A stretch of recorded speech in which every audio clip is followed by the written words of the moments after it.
Ready. Hello guys, আমি আজকে Suman 425K viewers আপনাদের সামনে জুমা নামাজের পরে একটি ভিডিও নিয়ে এসেছি। আমি এখন আছি বাইতুল মুকাররম মসজিদে। আপনাদের বাইতুল মুকাররম মসজিদের বাইরে যাওয়ার গেটে দেখাবো এখন কত মানুষ আছে। দেখেন, এদিকে দেখেন, আপনারা দেখতেছেন বাইতুল মুকাররম মসজিদের সামনের গেটের দিকে দেখেন হাজার হাজার মুসল্লি আছে। এই মুসল্লি অনেক দূর থেকে এসেছে, তারা নামাজ পড়ার জন্য দূর দূর থেকে চলে এসেছে আমাদের এই বাইতুল মুকাররম, বাংলাদেশের 1 নাম্বার মসজিদ।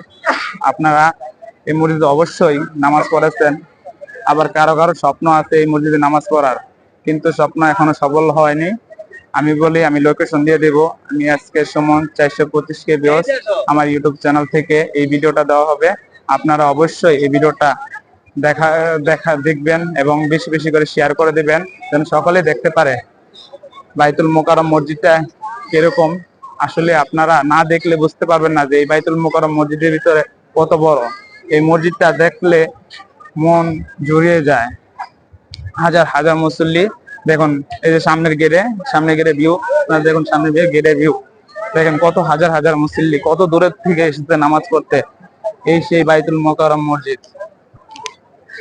আপনারা ইতিমধ্যে দেখতেছেন যে জুমার নামাজ শেষ হয়েছে। জুমার নামাজের পরে বাইতুল মুকাররম মসজিদ থেকে হাজার হাজার মানুষ বের হয়ে যাচ্ছে। দেখছেন বাইতুল মুকাররম কত বড়, বিশাল একটা এরিয়া নিয়ে মসজিদটা করা হয়েছে। আমাদের দেখছেন কত বড় একটা বিশাল এরিয়া নিয়ে বাইতুল মুকাররম মসজিদ করা হয়েছে। এই মসজিদটার জন্য পুরো বিশ্ব 1 নম্বরে আছে এই মসজিদটা।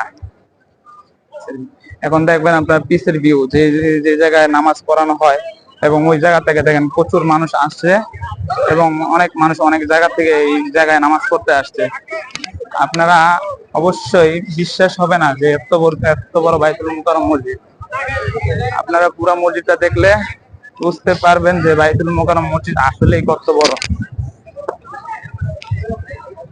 আমি ইতিমধ্যে বাইতুল মুকাররম মসজিদ থেকে 2 নাম্বার গেট থেকে আমরা দেখাচ্ছি যে 2 নাম্বার গেটে কত হাজার হাজার মানুষ বের হচ্ছে। আপনারা অবশ্যই মনে হয় যে এই বাইতুল মুকাররম মসজিদে আসার জন্য চেষ্টা করবেন।